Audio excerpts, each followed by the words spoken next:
then, Lorne Michaels asked me to do Saturday Night Live. And it wasn't just like he asked me. He was courting me. I didn't even know it. He gave me this whole long speech. I was like, all right. And then I read some book about Lorne Michaels starting Saturday Night Live, and I read the speech that he gave Richard Pryor when he wanted him to host the show, and I said, holy shit, that's the same shit he said to me. And I did it. And that was an enormous amount of pressure. It had been 12 years since I had been on television, or since I had even talked to the media.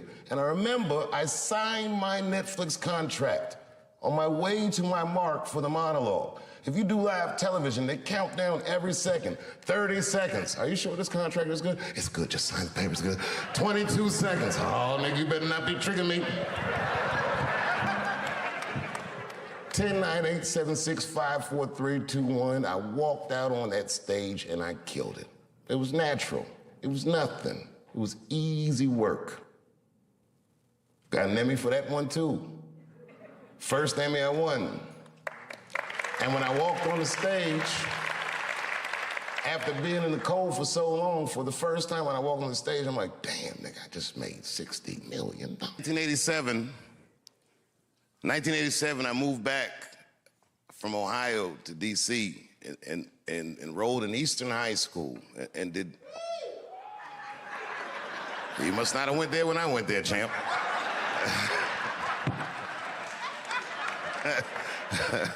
Those were tough times, is the way I remember it.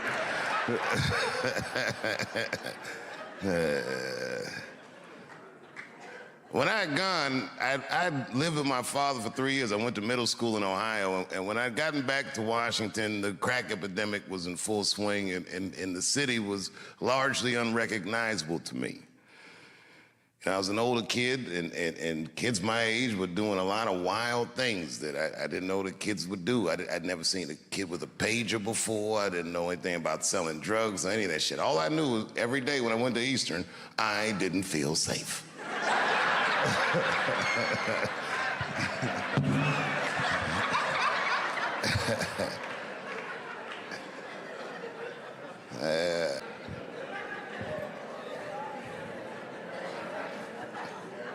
My father found for me the local comedy club in Washington, D.C. I called him. I found out when open mic night was, and I started to go there on Tuesday nights and just watch. And then one night I went on a weekend. I would get my money together and I would go to this comedy club and I would just watch these comedians, and sometimes they would talk to me. And I told one of the comedians after a show one night, I said, man, I really want to try to do this. And he said, well, he said, if you want to be a good comedian, you should know how to act. I said, why? And he says, you know, he didn't explain it. I said, okay, and I told my parents, and this is how I came to find out about Duke Ellington, my mother. She said, there's a place you can go where you can learn to act right here in Washington. It's a high school. I said, you mean I would get out of Eastern?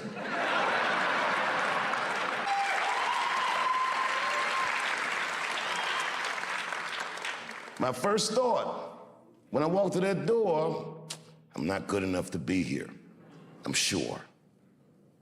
Miss Gravatt sat me down, she told me about the school, and you remember Miss Gravatt, she was very businesslike, but also very warm. She was intimidating, but palpably kind.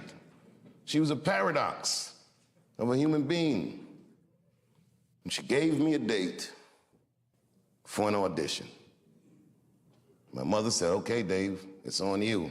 Now, those of you who know me know that I didn't prepare for that audition. That audition was like a possession. It was just something that I was proud to have.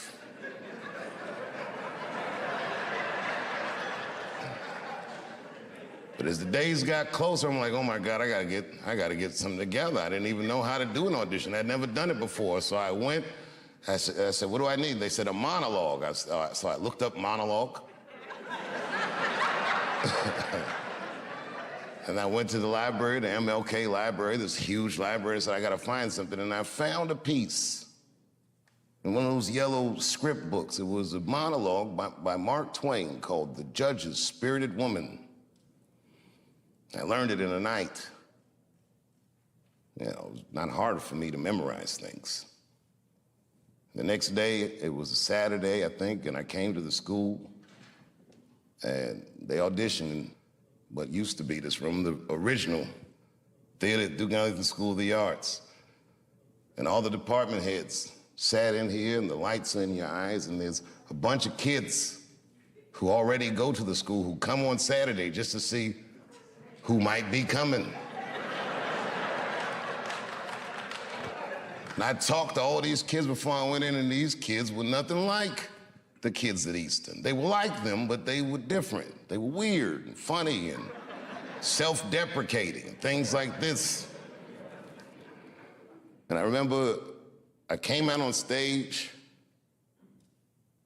and I did my audition, and it was like terrible. I froze up in the beginning. I started, and then I said, wait a minute, I'm messing up. Let me start again. And I was nervous, and I was scared.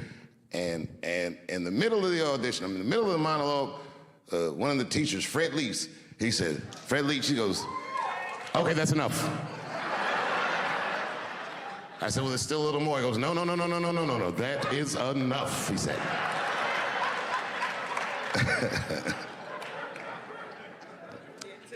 And I can't tell you, like, I was crushed. Without saying his disapproval, I knew it stunk. And I was right. When I walked in here, I knew I wasn't good enough to go to this school. And I thought to myself, fuck this school, that's stupid anyway. I'm a quiet guy, naturally. I'm a shy person, naturally. And I used to get my hair cut on a barbershop in 15th Street Northeast, and I would go there, and everyone in the barbershop would just snap on each other. And I'd sit in the corner, and I'd watch everybody and just listen to all these jokes. The guys were funny as shit, but one day, after a few weeks of going there, getting my hair cut, they turned the jokes on me. I call that day the Barbershop Massacre. I lit everybody in that barbershop up. I've been sitting in there listening to for weeks talk about each other. I knew every inside joke about each and every one of them, and they couldn't believe I knew.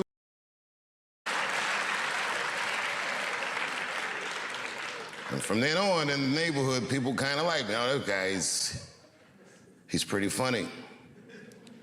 Time magazine released an article about Bill Cosby. The headline said, 50 funny and filthy rich. And I read that article, and it was when I was looking at his face before all that disgrace that I looked and I said, I could do that.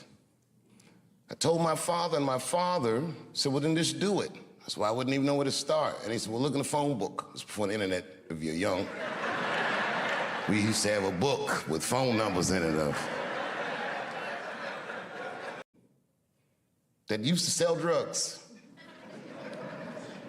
It wasn't just a student, but this particular guy.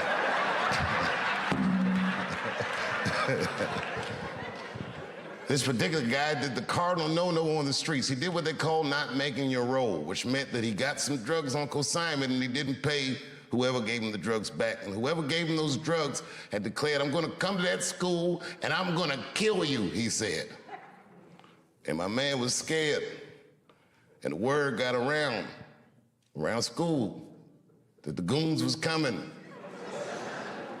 And by the time the Goons showed up, every dude that went to this school, gay, straight, whatever the fuck, was all standing out front. They said, you'll have to kill all of us. And who was in front of all of them? Roger Bellamy with some leg warmers on like this.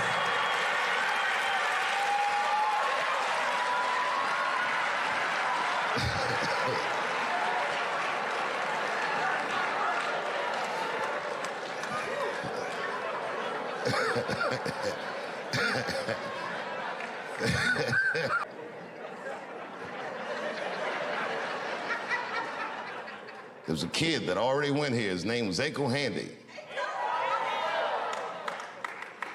And Aiko said, hey, man, I listened to them talking about you. I said, you did? He said, you're in. I said, what? He said, you're in. Well, it didn't make any sense. Somehow we worked it out so that they gave me an early enrollment, and I left Eastern within weeks of that. And I came to Duke Ellington, and it was better than I could have ever imagined.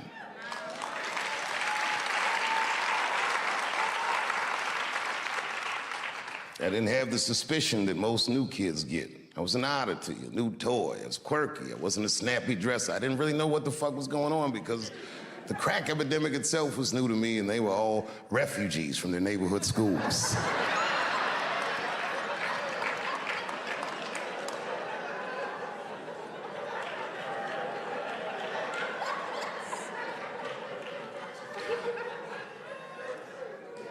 In the morning, we would have our academic classes, and then in the afternoon, we would have our arts classes. It was a long school day. We started at 8:30. We wouldn't leave here at 5, sometimes 5:30, whenever they saw fit.